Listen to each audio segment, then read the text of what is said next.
Liceo 6 de Rivera, que es un liceo, como todos los demás liceos del Uruguay, que es un liceo inclusivo.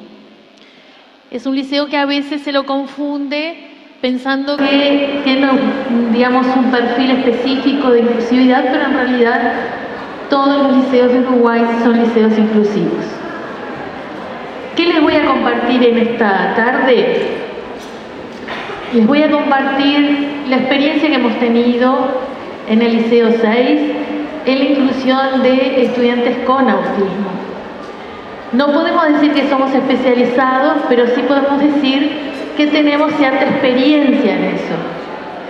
Que tal vez tampoco podemos decir que hemos tenido éxito siempre, sino que hemos aprendido de los aciertos, hemos aprendido de los errores y seguimos aprendiendo.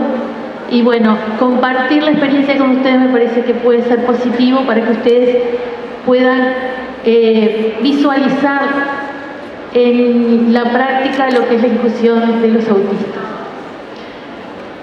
De la exclusión a la inclusión, autistas en educación secundaria en el Uruguay. Históricamente nuestro país ha tenido un perfil de inclusión, primeramente, por ejemplo, cuando empezaron a desarrollarse leyes que atendían a las necesidades educativas de personas sordas, de personas ciegas, de personas con discapacidad intelectual.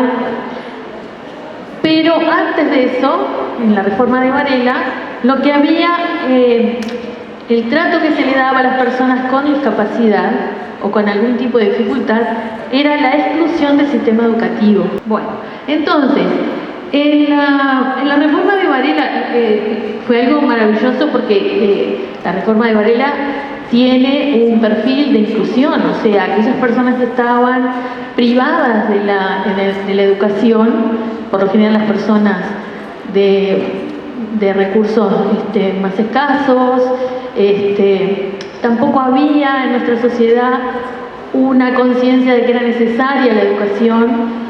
Y lo que la reforma de Varela lo que trae es la obligatoriedad y la posibilidad de que todos pudiesen ingresar a un sistema educativo y ser alfabetizados. Pero en esa reforma, si bien fue maravillosa en su momento, las personas con discapacidad no tenían lugar. Bueno, entonces podemos hablar de diversos paradigmas que han de alguna manera orientado el trato que se les ha dado a las personas con discapacidad en nuestro sistema educativo. El primer paradigma, podemos hablar del paradigma excluyente, donde las personas con discapacidad estaban fuera del sistema educativo, no eran tenidos en cuenta y no eran considerados personas que tuvieran derecho a la educación. Entonces, en la exclusión, solo unos pocos, o sea, las personas que no presentaban discapacidad, eran los que iban a poder ingresar al sistema educativo. Los que no tenían, no eran considerados capaces de aprender, quedaban excluidos. Luego, podemos hablar del paradigma de la segregación, que es lo que yo les decía hace un ratito. Nuestro país tiene una historia de atender a las necesidades de personas con discapacidad o personas con algún trastorno o dificultad para aprender.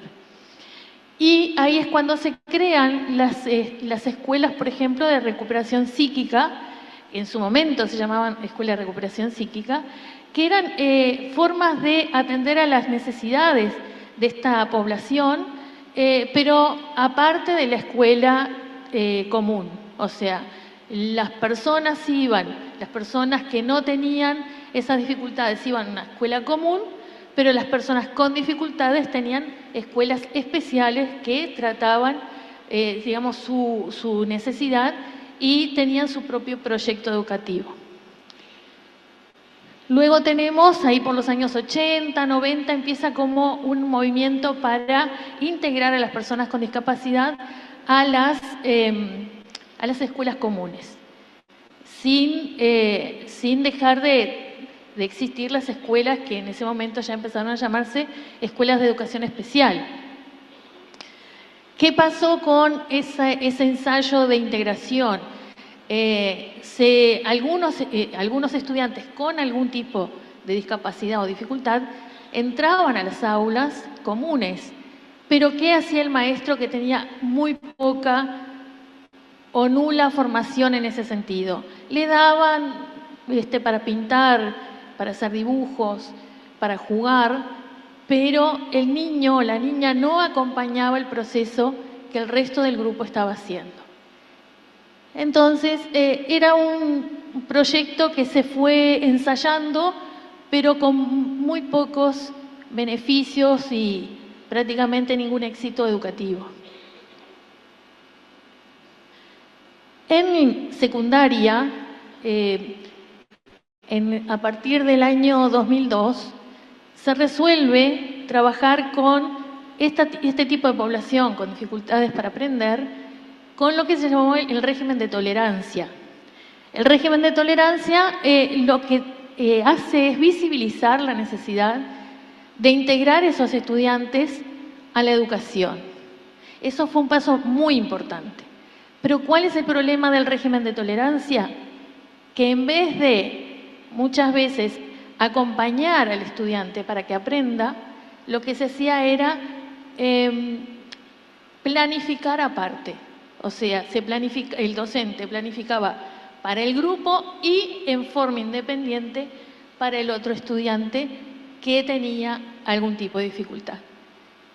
Eso funcionó hasta el año 2014, cuando se crea el Departamento Integral del Estudiante de secundaria, que tiene un perfil integrador. ¿Y qué hace el Departamento Integral del Estudiante o el DIE?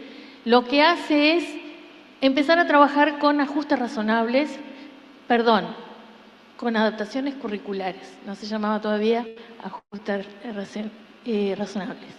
Bueno, entonces con la adaptación curricular lo que se hacía era acomodar el currículum de modo que el estudiante pudiese comprenderlo. Y eso fue un gran paso para lo que luego sería la inclusión. ¿Qué es la inclusión entonces? La inclusión es cuando todos estamos en un mismo espacio y compartiendo el mismo proceso educativo. Y ahí tendríamos que hablar, por ejemplo, de la implementación del diseño universal para el aprendizaje, donde el docente solamente hace una planificación para ese grupo que tiene una diversidad de estudiantes. Y esa diversidad significa más o menos unas 30 personas. 30 estudiantes que cada uno es diferente. Cada uno tiene sus características, cada uno tiene sus fortalezas y cada uno tiene sus dificultades. Entonces el docente lo que hace es conocer su grupo, conocer lo que tiene, el material que tiene dentro del grupo y planificar según las necesidades de ese grupo, no según las necesidades de aquel que tiene TEA o que tiene dislexia o que tiene bajo nivel intelectual. Planifica para todos teniendo en cuenta la variedad de estudiantes que tiene en ese grupo. Entonces todos hacen a su modo su proceso de aprendizaje. Entonces, en un primer momento se habló de tolerancia, esperar que el alumno se adapte, ¿no? Se adapte al sistema educativo y al currículum y a los procesos. Eso no funcionó muy bien, pero fue un gran paso para lo que actualmente es el proceso de inclusión. Luego, después las adecuaciones curriculares, que es adaptar el currículum al alumno. Y hay un segundo momento que es el que estamos viviendo actualmente, que es la implementación del DUA, Diseño Universal para el Aprendizaje, donde lo que se busca es eliminar o reducir las barreras que impiden el aprendizaje. Eliminar las barreras que están en el entorno. Por ejemplo, si tenemos estudiantes con trastornos o dificultades sensoriales, tenemos que bajar esas barreras sensoriales. Si tenemos estudiantes con barreras cognitivas, bajar esas barreras cognitivas, identificarlas y bajarlas. Yo no uso mucho la palabra eliminar porque a veces me parece que eliminar todavía estamos lejos, pero sí digo reducir las barreras. Bueno, entonces, el diseño universal para el aprendizaje es lo que actualmente está incluso previsto por la normativa de secundaria para que se aplique en las aulas. Entonces, ¿de qué se trata? Bueno, todos se benefician, en este caso de los autistas, todos se benefician en el salón. Es una ventaja tener a alguien con dificultades. Es una ventaja tener en el salón para todos, para el docente y para los compañeros, tener un estudiante autista. Porque cuando el docente tiene que planificar en clave DUA, tiene que pensar en varias cosas. ¿Cómo va a presentar el contenido? ¿Cómo va a preparar el material? ¿Qué estrategia va a hacer para que ese estudiante autista pueda comprender? Y cuando está planificando para ese grupo donde hay un autista, todos los demás compañeros que no son autistas van a poder comprender muy bien también los contenidos. Estimula la autonomía y la multiplicidad de formas de expresión, porque en el momento en que enseñamos tenemos que utilizar distintos recursos para presentar el contenido, pero luego para evaluar tenemos que también tener en cuenta un montón de otras formas que escapan de lo tradicional, aunque podemos también utilizar evaluaciones tradicionales, pero tenemos una multiplicidad de posibilidades para evaluar los aprendizajes.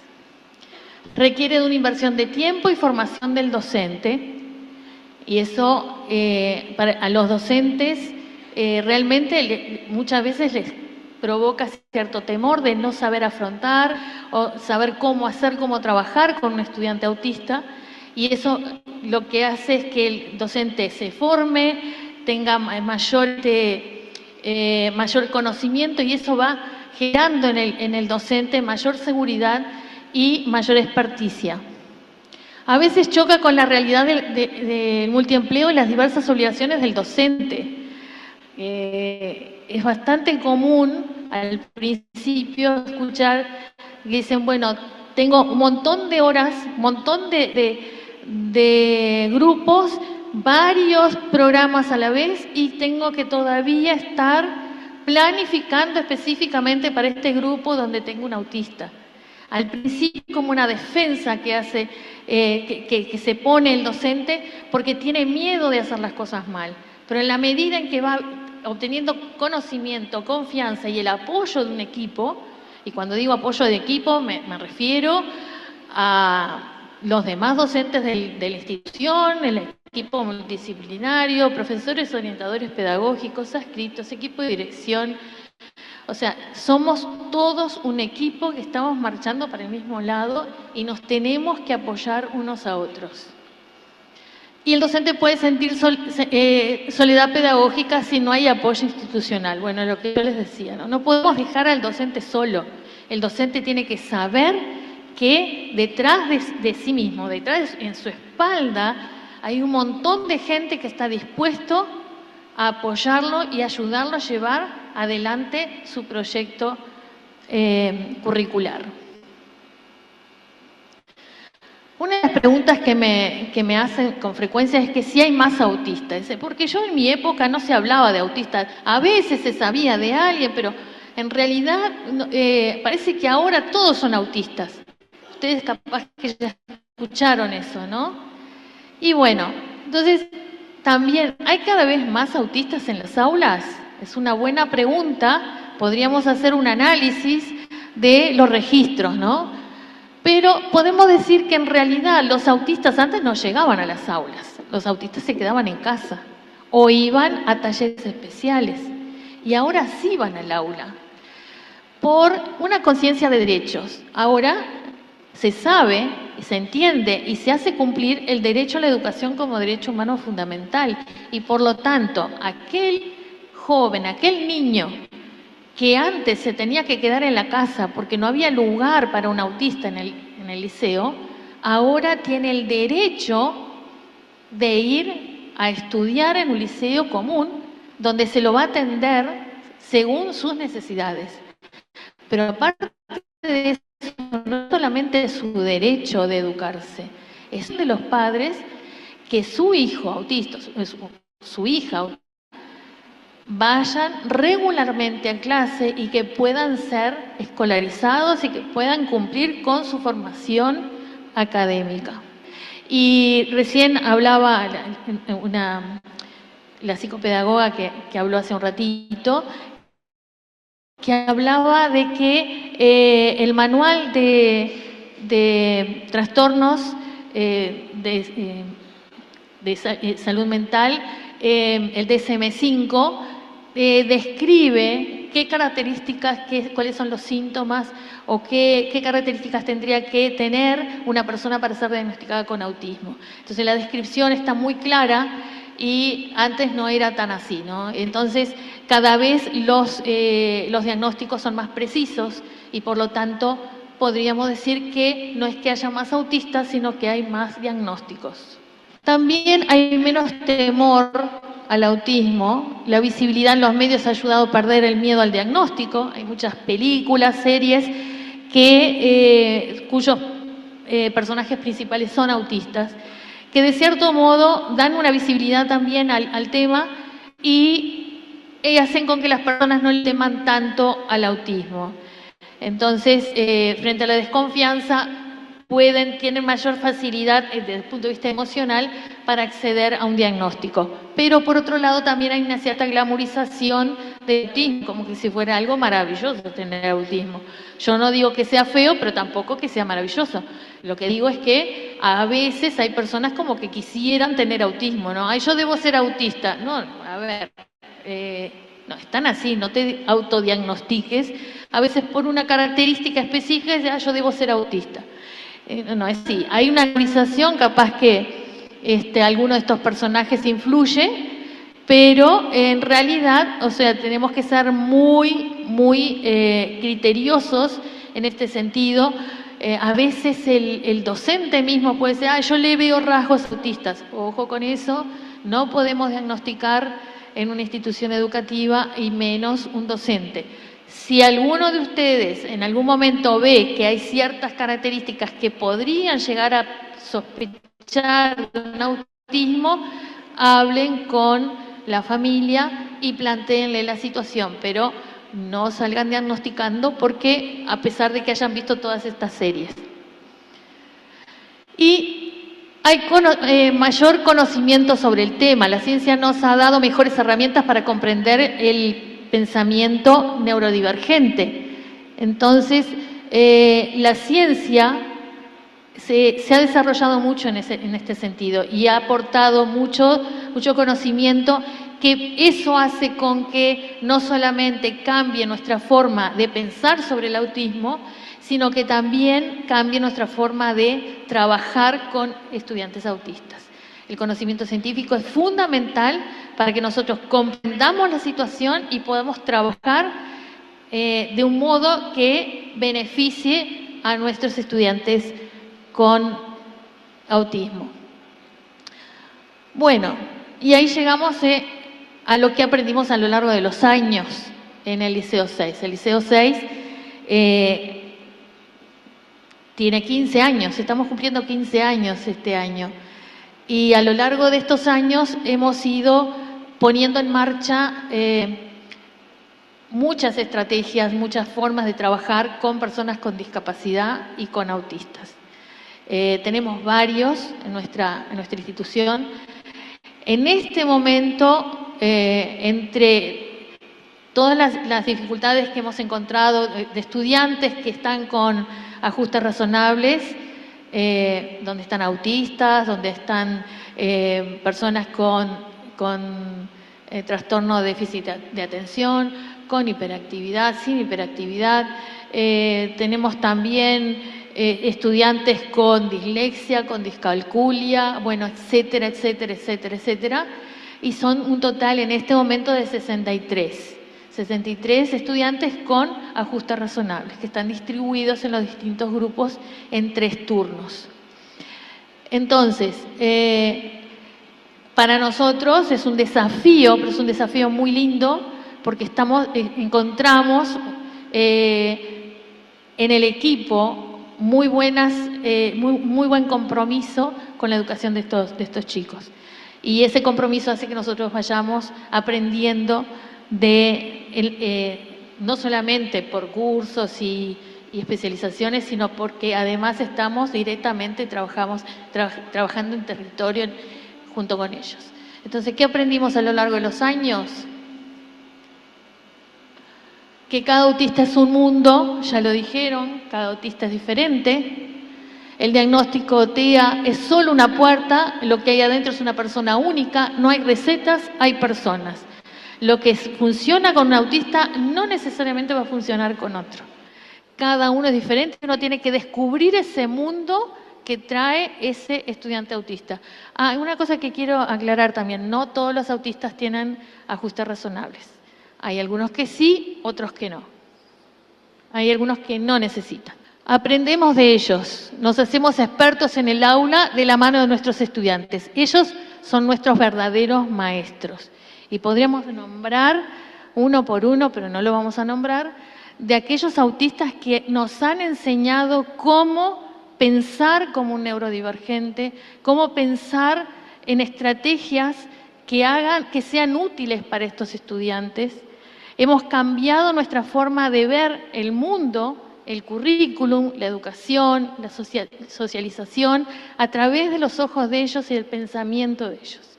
Entonces, podemos leer muchos libros, podemos ir a muchos cursos, pero son ellos los que nos dicen lo que es real. Abrazar la limitación, que eso es muy importante para los docentes. Hemos superado el miedo a fallar. Nos hemos frustrado mucho, nos hemos equivocado y nos hemos culpado de alguna manera de no dar a veces respuestas eficientes. Aceptamos que no lo sabemos todo, nuestra presencia y compromiso es importante. No sabemos todo, estamos aprendiendo y quizá lo más probable es lo más seguro es que tengamos muchos errores. Pero cada vez los errores son menos, o por lo menos no nos equivocamos en las mismas cosas. Nos equivocaremos en nuevas cosas, pero no en las que ya hemos aprendido. Y aprendemos mucho de los errores. Entonces, lo importante es recibirlo, tratar de entenderlo, entenderla, conocer cómo piensa, conocer cómo integra la información a su estructura cognitiva, cómo la elabora, cómo la relaciona. Y tener un lenguaje que es un lenguaje adecuado para el autista. No dar por sentado nada, no pensar que tiene que darse cuenta, sino ser explícito, detallista y muy empático. Que esa persona que nos está escuchando, que es autista, nos tiene que entender y nosotros tenemos que entenderlo. El pensamiento neurodivergente, aprender cómo piensan, es la base para planificar. Tenemos que entender cómo piensan para poder planificar como docentes. Sin empatía cognitiva no hay didáctica posible. Si nosotros partimos de lo que a nosotros nos parece o lo que nosotros sentimos, es posible que no haya comunicación y no haya aprendizaje del otro lado. Entonces, ser empáticos y planificar desde una didáctica que parta del alumno y no que parta de nosotros.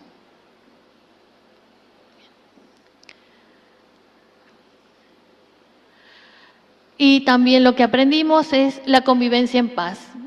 A veces tenemos conflictos con los autistas, porque entran en crisis, porque se saturan con los estímulos, porque a veces no quieren ir a clase, porque quieren salir del salón, porque quieren andar caminando por los pasillos. A veces se enojan porque no entienden un chiste, porque no entendieron una frase y creen que les están faltando el respeto, pero es parte del desarrollo poder entender estas situaciones y que ellos puedan aprender lo que son los patrones sociales de forma racional para que se puedan ir adaptando en la medida en que van superando las crisis. Entonces, el conflicto es parte del crecimiento, el respeto es la base, y la diversidad es la realidad para celebrar. ¿Por qué la realidad para celebrar? Porque qué aburrido sería el mundo si todos fueran parecidos a uno mismo. Es esa diversidad de formas de expresión, de formas de pensar, de formas de comunicarse, lo que hace interesante la vida humana. Entonces, celebremos la diversidad en vez de tenerle miedo. Y ahí quiero, ahora para terminar, quiero concluir con Reina Reyes, una pedagoga uruguaya, ya fallecida, que en su libro El derecho a educar y el derecho a la educación nos plantea el desafío que aún sigue vigente de hacer de la educación un territorio común. Que nuestra meta sea una institución educativa donde la presencia de cada estudiante autista no sea un desafío administrativo, sino la prueba de que nuestra educación es finalmente para todos.